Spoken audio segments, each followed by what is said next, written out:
네. 오늘 저희가 함께 살펴볼 자료는 정말 놀라운 내용을 담고 있습니다. 임신 중에 엄마 몸속의 그 미생물 상태, 그러니까 마이크로바이옴이요. 이게 태어날 아기의 장기적인 건강, 심지어 뇌 발달에까지 영향을 준다는 건데요. 와, 이건 뭐랄까 엄마가 아기에게 물려주는 또 다른 유산 같다는 생각도 드네요. 네, 맞습니다. 눈에 보이지만 정말 중요한 부분이죠. 네, 여러분께서 보내주신 자료는 Nutrients 저널 2025년 3월호에 실린 논문인데요. 제목이 Microbiome and Pregnancy, Dysbiosis, A Narrative Review on Offspring Health입니다. 이 과학 리뷰 논문을 바탕으로 임신 중 엄마 마이크로바이옴 변화가 구체적으로 임신 과정이랑 또 아기 건강에 어떤 영향을 주는지, 그 핵심 연결고리는 뭔지 한번 자세히 파헤쳐 보겠습니다. 네, 아주 흥미로운 주제입니다. 우선 임신 기간 동안 엄마 몸속 미생물 환경, 이게 정말 극적인 변화를 겪는다고 해요. 장이나 질은 물론이고 예전에는 미생물이 없다고 생각했던 자궁 내막에서도 변화가 관찰된다고 하더라고요. 네, 맞아요. 특히 임신 후반부로 갈수록, 그러니까 3분기에는요, 장내에 그 유익균이라고 하는 것들, 예를 들어 부티레이트를 만드는 균 같은 건 좀 줄고요. 반대로 염증을 유발할 수도 있는 프로테오박테리아 같은 특정 세균들은 늘어나는 경향이 관찰되었습니다. 유익균은 줄고 염증 관련균은 늘어난다. 이게 바로 불균형 상태, 즉 디스바이오시스군요. 그렇죠. 근데 이 디스바이오시스가 그냥 좀 불편한 정도가 아니라 실제적인 문제로 이어질 수 있다는 게 중요합니다. 리뷰에서는 이 상태가 임신성 당뇨나 그 임신 중독증이라고도 하는 자간전증, 또 비만이나 조산 위험 증가와 관련이 있다고 지적하고 있어요. 조산 위험까지요? 몸질환 같은 치주질환도 조산과 연관될 수 있다는 보고도 있습니다. 이게 참 흥미롭죠. 정말 예상치 못한 연결인데요. 근데 이게 엄마만의 문제가 아니라는 거잖아요. 맞아요. 여기서 더 나아가서 엄마의 이런 상태가 태어날 아이에게까지 영향을 미칠 수 있다는 점이 정말 중요합니다. 예를 들면 자폐 스펙트럼 장애, ASD나 주의력 결핍 과잉 행동 장애, ADHD 같은 신경 발달 문제 또는 인지기능 저하 위험 증가와 관련될 수 있다는 연구들이 나오고 있어요. 아이의 신경 발달 문제까지요? 네, 실제로 그 항생제를 써서 일부러 장내 미생물 불균형을 유도한 쥐 실험이 있었는데요.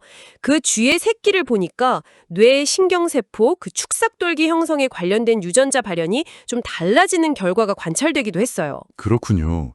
그러면 대체 엄마의 장 속에 있는 미생물 불균형이 어떻게 태아의 뇌 발달에까지 영향을 주는 걸까요? 이게 좀 궁금한데요. 네, 그게 핵심 질문이죠. 이 논문에서는 모체 면역 활성화, 영어로는 MIA라고 하던데요. 이 개념을 아주 중요한 연결고리로 보고 있더라고요. 네, 맞습니다. 그 MIA, 즉 모체 면역 활성화라는 개념이 아주 흥미로운데요.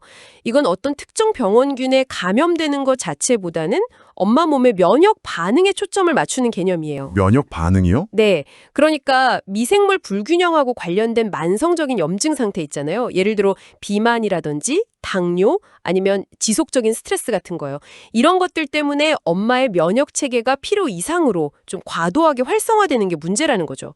세균 자체가 아니라 그 불균형으로 인한 면역 시스템의 과잉 반응이 핵심인 겁니다. 그러니까 엄마 몸의 면역 반응이 뭔가 태아에게 전달된다 이런 말씀이신가요? 사이토카인 같은 것들요. 근데 이 신호물질 중 일부가 태반을 통과해서 태아에게 그대로 전달될 수 있다는 거예요. 와, 태반을 통과해서요? 네, 마치 일종의 경고 메시지처럼요. 근데 이 신호들이 태아의 뇌 발달 과정에 직접 영향을 미칠 수가 있어요. 예를 들어서 뇌 속에 있는 면역세포, 미세하교 세포라고 하는데요. 이 세포의 기능을 좀 바꾸거나 아니면 유전자 자체는 그대로인데 유전자가 작동하는 스위치를 껐다 켰다 하는 방식. 이걸 후성 유전학적 변화라고 하죠. 이런 방식으로 뇌 신경망 형성에 영향을 줄 수 있다는 겁니다. 후성 유전학적 변화까지. 네. 그리고 또 장내 미생물이 만드는 특정 대사산물들, 예를 들면 단쇠지방산 SCFA 같은 것들도 태반을 통해 전달돼서 뇌 발달이나 염증 조절에 관여할 수 있고요. 와, 결국 엄마의 장 건강 상태가 단순히 소화 문제를 넘어서 면역 시스템을 거쳐서 태아의 뇌 발달까지 이렇게 연결된다는 거군요. 정말 놀라운데요? 그럼 이 마이크로바이옴 불균형은 대체 왜 생기는 걸까요? 네, 리뷰에서는 우리가 좀 흔히 접하는 요인들을 지적하고 있습니다. 역시 식단이 큰데요.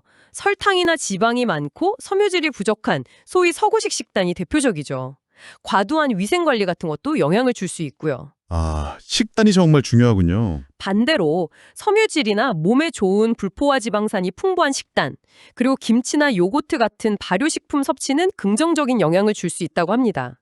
실제로 이탈리아에서 진행된 연구를 보면 가공식품 위주로 먹은 임산부 그룹에서 평균보다 좀 큰 아기, 거대아라고 하죠. 그런 아기를 낳을 확률이 더 높았다는 결과도 있었어요. 식단 하나로 그렇게 차이가 날 수도 있군요. 그럼 이걸 어떻게 좀 개선할 수 있을까요? 방법이 있을까요? 여기서 이제 리뷰가 굉장히 강조하는 게 바로 개인 맞춤형 전략입니다. 그러니까 모든 임산부에게 똑같은 방법을 적용하는 게 아니라 개인의 마이크로바이옴 상태나 건강, 식습관 이런 걸 다 고려해야 한다는 거죠. 아, 사람마다 다 다르니까요. 네, 물론 기본적인 방향은 있어요. 말씀드린 대로 식단 조절을 통해서 섬유질 섭취를 늘리고 건강한 지방을 먹는 거죠. 그리고 특정 프로바이오틱스 균주, 예를 들면 락토바실러스나 비피도박테리움 같은 것들, 또는 프리바이오틱스, 이뉼린 같은 거요. 이런 것들 보충이 도움이 될 수 있다는 연구들도 있습니다. 기분 조절이나 장벽 강화, 염증 조절에 긍정적일 수 있다는 건데요. 근데 어떤 균주가 누구에게 효과적일지는 정말 개인차가 크기 때문에 반드시 전문가와 상의하면서 좀 신중하게 접근할 필요가 있습니다. 네, 맞춤형 접근이 핵심이군요. 오늘 이야기를 쭉 종합해보면 임신 중 엄마의 마이크로바이옴은 정말 뭐랄까 제2의 유전자라고 불러도 될 만큼 중요한 것 같아요. 태아의 장기적인 건강, 특히 뇌 발달에까지 이렇게 깊숙이 영향을 미치는 핵심 노소다 이렇게 정리할 수 있겠습니다. 단순히 장 건강 문제를 훨씬 넘어서는 이야기네요. 정확합니다. 이 리뷰는 결국 건강한 임신과 출산을 위해서 엄마의 장내 미생물 균형 상태, 즉 유바이오시스를 잘 유지하는 게 얼마나 중요한지, 그리고 이를 위한 접근은 정말 개인에게 맞춰줘야 한다는 걸 잘 보여줍니다. 네. 여기서 이런 질문을 한번 던져볼 수 있을 것 같아요. 어쩌면 미래에는요, 우리가 산전 관리할 때 단순히 키, 몸무게의 혈압 재는 걸 넘어서서요, 엄마의 마이크로바이옴 상태를 정기적으로 확인하고 그 결과에 따라서 맞춤형으로 관리하는 것이 다음 세대의 건강한 출발을 위한 어떤 표준적인 절차가 될 수도 있지 않을까요? 여러분은 어떻게 생각하시는지 궁금하네요.